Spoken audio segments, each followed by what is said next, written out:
ইমাম জাফর সাদেক তার কাছে এক নাস্তিক এসেছে।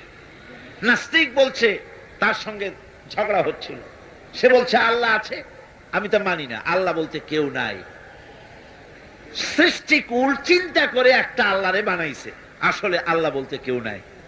ইমাম জাফর সাদেক তাকে বললেন, আচ্ছা নাস্তিক, তোমার জীবনে কি এমন কোন ঘটনা কখনো ঘটেছে যে তুমি সমুদ্রে চলে যাচ্ছিলে, সমুদ্র পথে চলেছো, আর সমুদ্রে তোমার জাহাজ ডুবি ঘটেছিল, বিশাল ঢেউয়ের মধ্যে পড়েছিলে, এমন কি কোনো ঘটনা জীবনে ঘটেছে? নাস্তিক কিছুক্ষণ চোখ বুজে থেকে বলল, হ্যাঁ, একটা সুন্দর কথা আপনি বলেছেন। আমার জীবনে আমি একবার সদাগরি জাহাজে সমুদ্র অভিযান করেছিলাম। মাঝ পথে প্রচন্ড ঢেউ সৃষ্টি হলো, ঢেউয়ের মুখে জাহাজটা ডুবে গেল। তারপর নাবিক সাথী সঙ্গী নিয়ে মনে করেছিলাম যে বেঁচে থাকবো। শেষ পর্যন্ত নাবিক হারিয়ে গেল, সাথী সঙ্গী হারিয়ে গেল। একটা তক্তা কোন রকম করে বুকের সাথে জড়িয়ে সাঁতরাতে লাগলাম। প্রচন্ড এক ঢেউ এসে আমার শেষ অবলম্বন এ তক্তাটাও আমার কাছ থেকে ছিনিয়ে নিয়ে গেল। এরপরে কোন ক্রমে বেঁচে গেলাম। ইমাম জাফর সাদেক তখন তাকে জিজ্ঞেস করলেন, আচ্ছা সত্যি করে বলো, বুকে হাত দিয়া, যখন তোমার জাহাজটা ডুবে গেল সমুদ্রের ভেতরে, নাবিক হারিয়ে গেল, সাথী সঙ্গী হারিয়ে গেল, শেষ অবলম্বন তক্তাটাও যখন হারায় গেল, তখন তোমার মন কার কাছে সাহায্য চেয়েছিল বলো তো? নাস্তিক এবার কিছুক্ষণ নীরব হয়ে গেল। নাস্তিক এবার বলছি, সত্য করে বলতেছি, যখন আমার কাছে আর কিছুই অবলম্বন ছিল না, বাঁচার কোনো পথ ছিল না, জীবনের মধ্যে একটা বার সেই মুহূর্তে আমার মুখ থেকে নিজের অজান্তে বেরিয়ে গেল, আল্লাহ আমারে বাঁচাও। এই যে বললাম, সঙ্গে সঙ্গে এক তুফান প্রচন্ড আঘাত দিয়ে আমাকে ছিটকে দিয়ে তীরে আমাকে নিক্ষেপ করে দিল। ইমাম জাফর বললেন, নাস্তিক রে, জাহাজ ডুবে গেল, নাবিক হারায় গেল, তক্তা হারায় গেল, যাকে জীবনে একবার ডাক দেওয়ার পর অত বড় বিপদ থেকে বাঁচায় দিল তোমার এই অদৃশ্য থেকে সাহায্য করে, সেই আল্লাহরে কেমনে ভুলে গেলে, কিভাবে তাকে তুমি অস্বীকার করলে? নাস্তিকের চোখ থেকে পানি বেরিয়ে গেল। নাস্তিক বলল, ইমাম আমি ভুল করেছি, আমি আমার জীবনের সাথে প্রতারণা করেছি, আমি হাত বাড়ায় দিলাম, আমার ইমানের কলেমা পড়াইয়া দেন। নাস্তিক পড়ে নিল, লা ইলাহা ইল্লাল্লাহু মুহাম্মাদুর রাসূলুল্লাহ। জোরে সোরে পড়েন, লা ইলাহা ইল্লাল্লাহ, লা ইলাহা,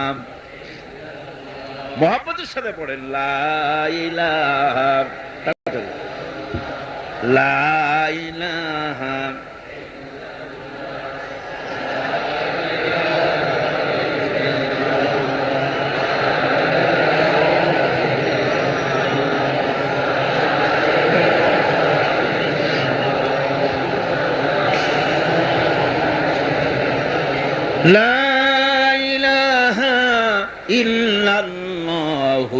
এখন তো শীত নাই বললেই চলে, আর রংপুরে মানুষ শীতে পর্যন্ত 4-5 জন মরা সারা, এত তীব্র শীত।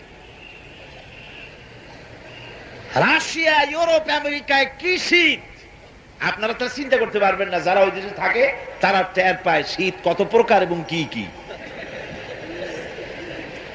গত বছর নিউ ইয়র্কে শতাব্দীর সবচাইতে বড় শীত পড়েছিল, -24, কোন কোন জায়গায় -40 পর্যন্ত। স্যাপ ফেলে ফেরা যায় না, বরফ হয়ে যায়। এক মা ডেলিভারি করেছে, ডেলিভারির সাথে সাথে বাচ্চা ফ্রিজ হয়ে গিয়েছে, বরফ হয়ে গিয়েছে।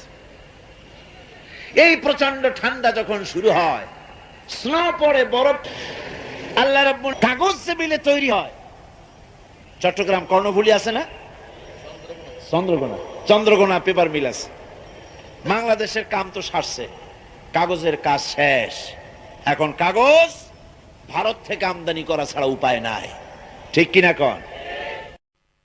এই সংকট আমার দেশে কোন কারণে নিউজ প্রিন্ট তৈরি হয় না, কোন কারণে হোয়াইট প্রিন্ট নিউজ প্রিন্টের দাম বাড়লো? কাগজ তো তৈরি হয় মন্ড দিয়ে, কাঠ দিয়ে, ঠিক কিনা কন? সেই কাঠের মন্ড, বাঁশ, এগুলি কি কমে গেছে? কমেনি।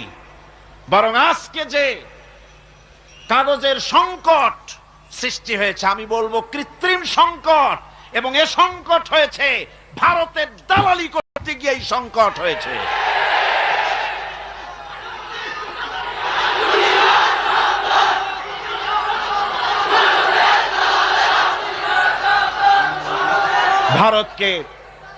ভারতকে সুযোগ দেওয়া হচ্ছে।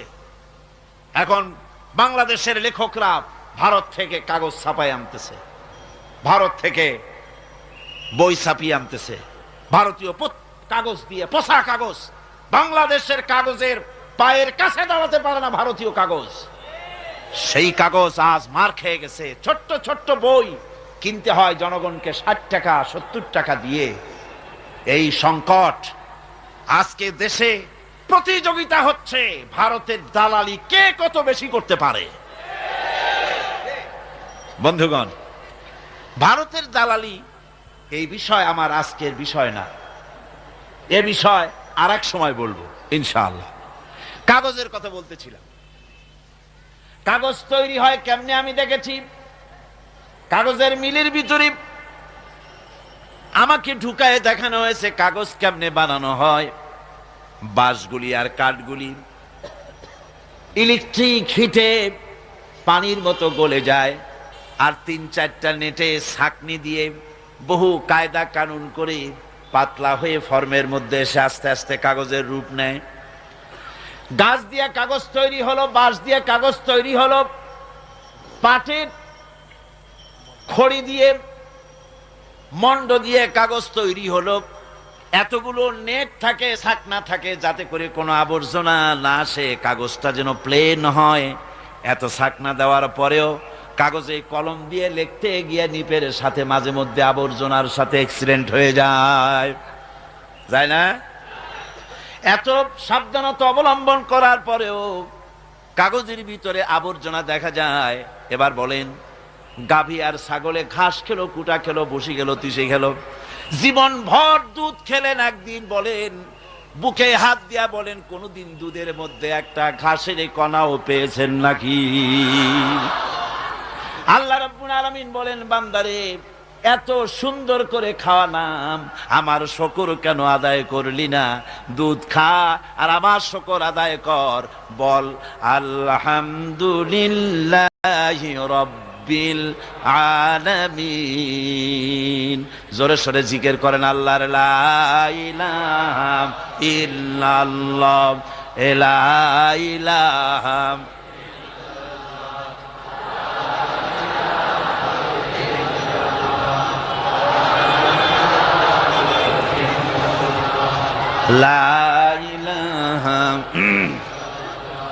লা ইলাহা ইল্লাল্লাহু মুহাম্মাদুর রাসূলুল্লাহ। আমার ভাইরা, আল্লাহ পাকের পরিচয় দিতে গিয়ে কোরআন বলছে, আমি আজকে ঈমানের পরিচয় আল্লাহর সাথে আপনাদের পরিচয় করাই দিতেছি। আমার কি ক্ষমতা পরিচয় করাবার? পরিচয় করাচ্ছি কোরআন দিয়ে। আল্লাহ নিজে তার নিজের পরিচয় দিচ্ছেন, কোন সুবহানাল্লাহ। আল্লাহ রাব্বুল আলামিনের পরিচয় দিতে গিয়ে রব্বুল আলামিন বলতেছেন, আফারাআইতুম মা তাহরুসুন আআনতুম তাজরাউনাহু আম নাহনুজ যারিউন। তোমরা কি কখনো চিন্তা করে দেখেছো যে তোমরা যে বীজ বপন করো মাটিতে, এর থেকে কে বীজকে উদ্গত করে দেয়? এই বীজকে কে উদ্গত করে দিল মাটি থেকে? কে দিল? কে দিল? এই বীজ জমিন থেকে তুমি উদ্গত করলে না? আমি করেছি। আল্লাহ বলেন, আমি উদ্গত করলাম। জমিনে বীজ উদ্গত হয়ে গেল, আর এই বীজ দিয়ে আমি ফসল দিলাম। এখন যদি আমি ফসল না দেই, জমিনে ধানের গাছ হয়েছে, ভুট্টা হয়েছে, নানান রকমের ফসলের গাছ হলো, গাছ দেখে খুশি হয়েছ, মোষে তেল মাখা আরম্ভ করছো। অনেকে চিন্তা করে এবার ধান বেশি হয়েছে, যাত্রা দেব, থিয়েটার দেব, গুনাগার বিবির গান শুনবো, ফসল বেশি হয়েছে। আল্লাহ পাক বলেন, শোনো, লাউ নাশাউ লাজআলনাহু হুতামান ফাযালতুম তাফাক্কাহুন। আমি যদি ইচ্ছে করি এই ফসলকে আমি রব্বুল আলামিন বুশিতে পরিণত করে দিতে পারি, ফসলটা বুশি হয়ে যাবে, ধানে চাউল হবে না, সব তুষ হয়ে যাবে। পারে কিনা আল্লাহ? জোরে চিল্লায় বলেন, পারবেন কিনা? আমি ইচ্ছা করলে এটা করতে পারি।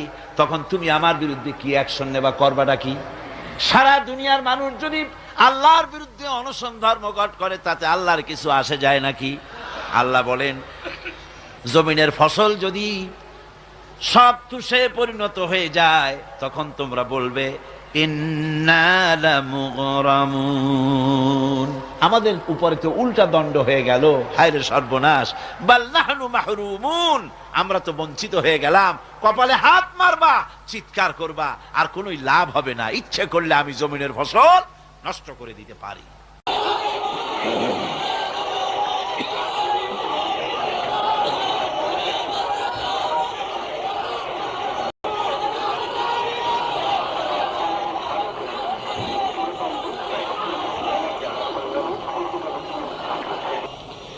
ربنا ظلمنا أنفسنا وإن لم تغفر لنا وترحمنا لنكونن من الخاسرين। رب العالمين চট্টগ্রাম সমাজ কল্যাণ পরিষদ কর্তৃক আয়োজিত বার্ষিক তাফসীরুল কোরআন মাহফিলের আজকের দ্বিতীয় দিবসে বিশাল এই জনতা নিয়ে তোমার দরবারে হাত তুলেছি। মেহেরবানি করে দুরুদ ও সালাম টুকুন সোনার মদিনায় নবী পাকের রওজা মুবারকে পৌঁছে দাও। तमाम পৃথিবীর মাটির নিচে যত মুমিন মুমিনাত শুয়ে আছেন, তাদের আরো আর পরে সওয়াব পৌঁছিয়ে দাও রব্বুল আলামিন। এ মাহফিলের আয়োজন যারা করেছেন আর শোনার জন্য যারা এসেছেন, কিয়ামতের দিন মুসিবতের সময় এ মাহফিল আমাদের সকলের জন্য নাজাতের ওসিলা বানিয়ে দিও আল্লাহ।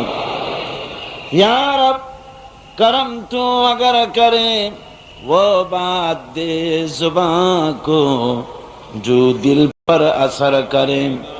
रब्बना तक़ब्बल मिन्ना इन्नका अंतस समीउल अलीम व तुब अलैना इन्नका अंतत तव्वाबुर रहीम।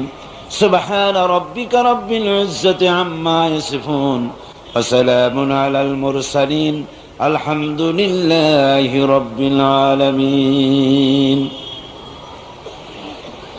আজকের মাহফিলের সম্মানিত সভাপতি, বিশিষ্ট আলেমে দ্বীন, মুফাসসিরে কোরআন, শাইখুল হাদিস আল্লামা হযরত মাওলানা শামসুদ্দিন সাহিব আতালাল্লাহু উমরুহু ওয়া বারাকাল্লাহু ফি হায়াতি, হাযরাত উলামায়ে কিরাম, সম্মানিত দেশ বিদেশ থেকে আগত ভাইয়েরা, পর্দার আড়ালের বোনেরা, প্রিয় সাংবাদিক বৃন্দ, আসসালামু আলাইকুম ওয়া রাহমাতুল্লাহি ওয়া বারাকাতুহু। আমরা মহান আল্লাহ সুবহানাহু ওয়া তাআলার দরবারে লাখো কোটি সজুদ পেশ করছি, শুকরিয়া আদায় করছি। যে মহান আল্লাহ তাবারক ওয়া তাআলা তার আখেরি কালাম, কালামে রব্বানি, বিশ্বের সর্বশ্রেষ্ঠ নিয়ামত কোরআনে কারীমকে জানার জন্য, বোঝার জন্য এ মাহফিলে আমাদেরকে শরীক হওয়ার তৌফিক দিলেন। আমরা মনিবের দরবারে শুকরিয়া আদায় করছি। আমরা সকলে পড়ছি আলহামদুলিল্লাহ। মোহব্বতের সাথে জোরে সোরে সবাই পড়েন আলহামদুলিল্লাহ। রব্বানা লাকাল হামদ হামদান কাসীরান তাইয়িবান মুবারাকান ফীহি। ওই আল্লাহ পাকের দরবারে শুকরিয়া আদায় করতেই হয়, যিনি অত্যন্ত দয়া পরবশে তার কোরআন শোনার বোঝার একটি সুন্দরতম পরিবেশ আমাদের দান করেছেন। কোরআন কারীমের থেকে শ্রেষ্ঠ নিয়ামত বিশ্ববাসীর কাছে আর কিছু হতে পারে না। কোরআন কারীম হচ্ছে মুসলমানদের, পৃথিবীর বুকে মুসলমানদের বেঁচে থাকার দলিল হচ্ছে কোরআন। কোরআন হচ্ছে গোটা বিশ্ববাসীর শান্তি, প্রগতি, স্বস্তি, রাজনৈতিক স্থিতিশীলতা, স্বাধীনতার গ্যারান্টি, ঈমানের গ্যারান্টি, জাহান্নাম থেকে মুক্তির গ্যারান্টি, পৃথিবীতে শান্তি, আখিরাতে মুক্তি, জীবনের সবকিছুর চাবিকাঠি, জীবনের সবকিছুর মূল মন্ত্র, জীবনের সবকিছুর উৎস এই কোরআনে হাকিম, যেটা আল্লাহ পাক আমাদেরকে দান করেছেন। এর তাফসীরের শেষ নাই, এর ব্যাখ্যার শেষ নাই, এর শোনারও কোনো শেষ নাই। যত শুনি ততই মজা লাগে। ছোট্ট বাচ্চাটি যখন তেলাওয়াত করছিল কিরকম লাগছিল বলেন, কেমন লাগছিল? সুবহানাল্লাহি বিহামদিহি। এটি যে আল্লাহর কালাম, তাকে যার বিবেক আছে তাকে কি বুঝিয়ে বলার কোনো প্রয়োজন আছে?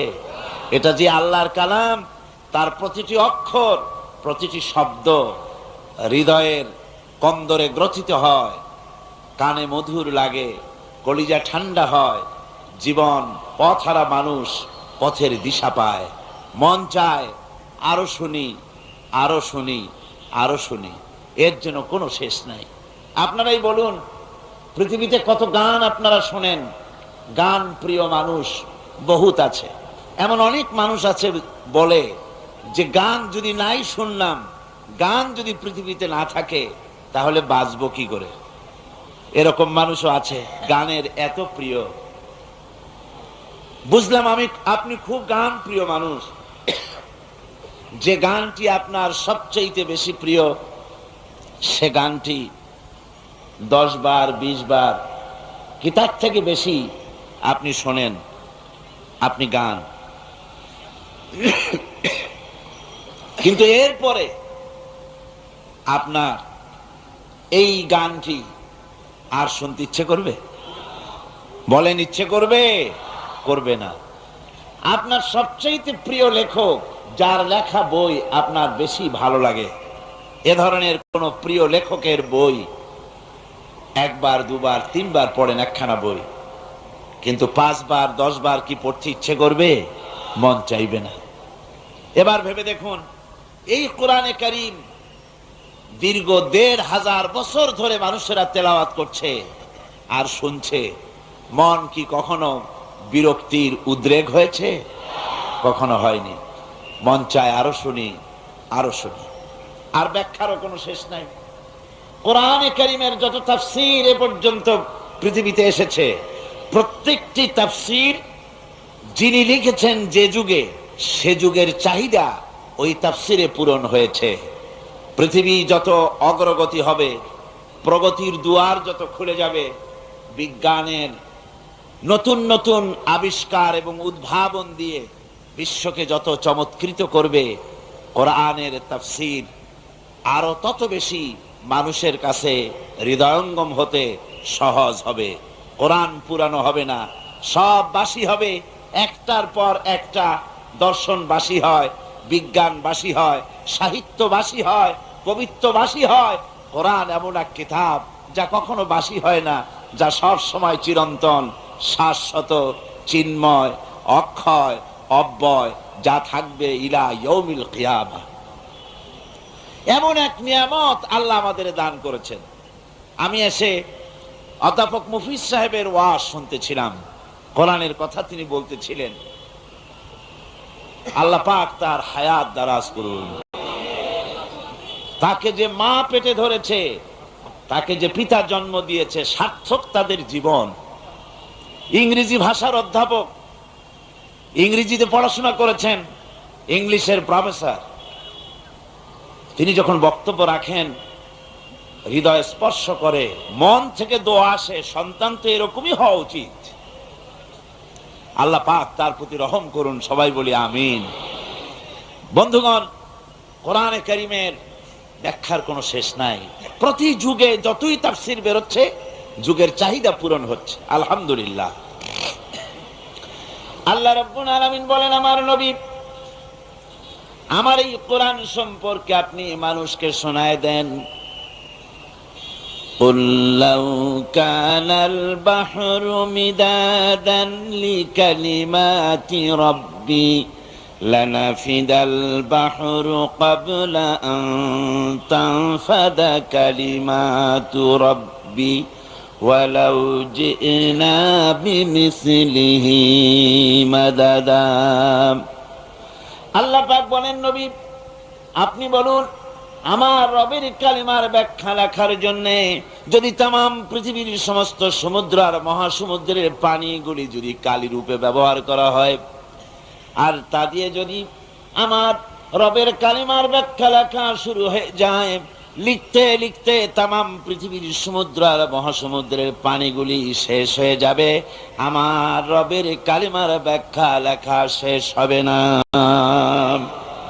এমন এক আজিম কিতাব আল্লাহ পাক আমাদেরকে দান করেছেন।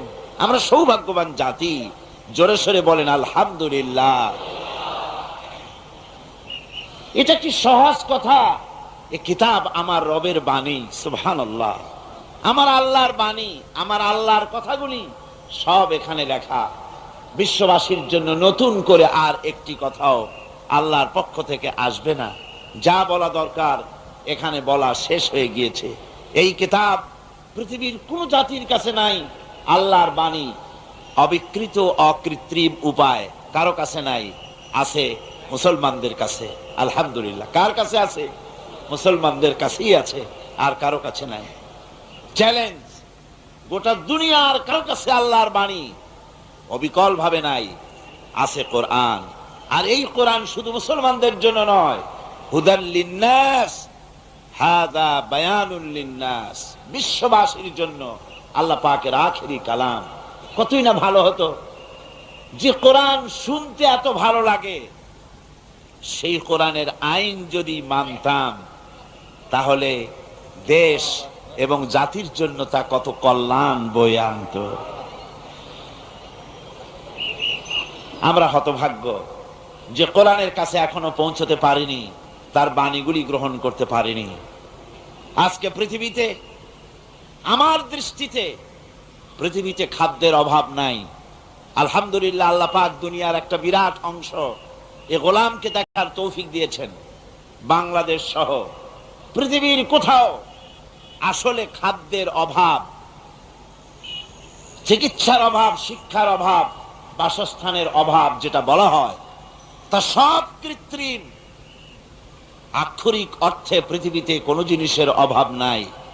যা আল্লাহ সৃষ্টি করেছেন তার প্রয়োজন মাফিক সব আল্লাহ দিয়ে দিয়েছেন। অভাব যে জিনিসটির, সেটা হলো চরিত্রের। পৃথিবীতে খাদ্যের দুর্ভিক্ষ নাই, দুর্ভিক্ষ হচ্ছে চরিত্রের। কিসের দুর্ভিক্ষ?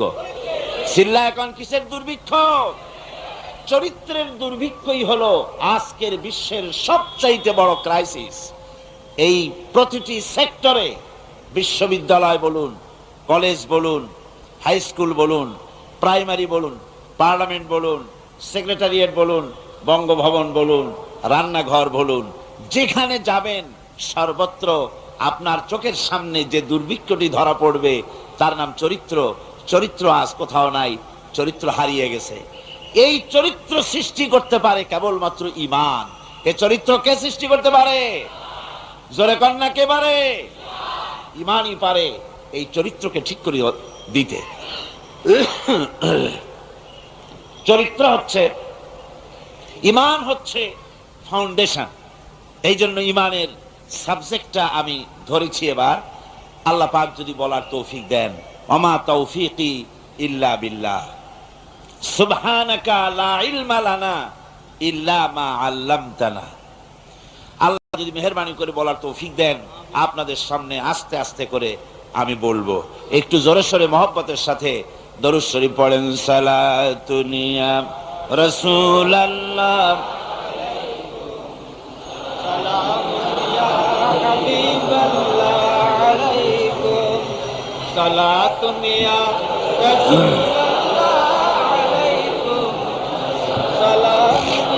হাবিবাল্লাহ আলাইকুম। ভাইরা আমার, ঈমান হচ্ছে ফাউন্ডেশন, ভিত্তি। ভিত্তি যদি মজবুত হয় আর এর উপরে যদি আপনি মাল্টি স্টোরেড বিল্ডিং করেন, 50 তলা, 20 তলা, 100 তলা, ফাউন্ডেশন মজবুত হলে বিল্ডিং টিকে থাকবে। ফাউন্ডেশন যদি দুর্বল হয় তাহলে বিল্ডিং টিকতে পারবে না। মানব জাতি তাদের ব্যক্তি, পরিবার, সমাজ এবং রাষ্ট্রকে যদি একটা ইমারত বলেন, একটা বিল্ডিং বলেন, তাহলে তার ফাউন্ডেশন হচ্ছে ঈমান। ঈমান যে জাতির বলিষ্ঠ, সমৃদ্ধ, ঈমান যে জাতির কোরআন ভিত্তিক, সেই জাতি পৃথিবীর মধ্যে সবচেয়ে বেশি শক্তিশালী জাতি। সে জাতি পৃথিবীর ভিতরে সমৃদ্ধ হতে পারে, দুনিয়াও শান্তি পেতে পারে, আখিরাতেও শান্তি পেতে পারে। এই জন্য ঈমানের কথাই আমি আপনাদের সামনে বলবো। গতকালকে সাবজেক্ট ছিল ঈমানের পরিচয়। তাদের কাছ থেকে আমি মাঝে মধ্যে প্রশ্ন করে জবাব নেই, তাতে কি আপনারা বিরক্ত হন নাকি? আমি যে জবাব নেই এই কারণে যে আপনি যদি আমার সাথে সাথে কথার জবাব দেন তাহলে জিনিসগুলি আপনার মুখস্থ হবে, মনে থাকবে, শোনাটায় কাজ দিবে। সেই জন্য জিজ্ঞেস করছি, আপনারা জবাব দিবেন। একটা বেদুইন লেখাপড়া করে নাই, স্কুলে কলেজে পড়ে নাই, এই লোকটি হাসান আইয়ুব, মিশরের এক নাম করা লেখক, তার কিতাবের মধ্যে লিখেছেন, আজকেই পড়লাম আমি। আমার বন্ধুগণ, আল্লাহ রাব্বুল আলামিন এই পৃথিবীর বুকে অসংখ্য তার নিদর্শন রেখে দিয়েছেন। দেখো আর বোঝো। ইন্না ফি খালকিস সামাওয়াতি ওয়াল আরদি ওয়া ইখতিলাফিল লাইলি ওয়ান নাহার, নিশ্চয়ই আকাশ সৃষ্টি আর জমিন সৃষ্টি আর রাতের দিনের ভিতরে যে পরিবর্তন হয়, এর ভিতরে আল্লাহ রাব্বুল আলামিনের নিদর্শন রয়েছে। আর কি? ওয়াল ফুলকিল্লাতী তাজরি ফিল বাহরি বিমা ইয়ানফাউন নাস, সমুদ্রের ভিতরে জাহাজগুলি মানবতার কল্যাণকারী, মানুষের সাহায্যকারী অসংখ্য দ্রব্য নিয়ে লোহার এই বানানো, কাঠের বানানো জাহাজগুলি যে সমুদ্রে চলাচল করে, এগুলি দেখার পরে, আকাশ এবং জমিন দেখার পরে মনের ভিতরে কি ভাবান্তর হয় না? নিশ্চয়ই এর পেছনে কোন স্রষ্টা আছে, যার নাম আল্লাহ রাব্বুল আলামিন। যার নাম কি? আল্লাহ রাব্বুল আলামিন। আমার দেশে কলেজ ইউনিভার্সিটিতে পড়ুয়া বহুত ছেলে পেলে আছে, পড়াশোনা করে, মাস্টার ডিগ্রি করে এসেছে। এসে বলে কদ্দুর আর পড়ছে, বড় জোর 2 খান বিজ্ঞানের বই, 2.5 খান ভূগোলের বই, 3.5 খান ইংরেজি বই পড়ে টড়ে এসে বলে, ভাই সব বুঝে ফেলেছি। বলে, বাবা কি বুঝেছো? কয়, দেয়ার ইজ নো গড, স্রষ্টা বলতে কেউ নাই। কয়, নাউজুবিল্লাহ। বন্ধুগণ, কিসমত যদি ভালো হয়, সামান্য জিনিসের ভিতরে আল্লাহর নিদর্শন খুঁজে পায়।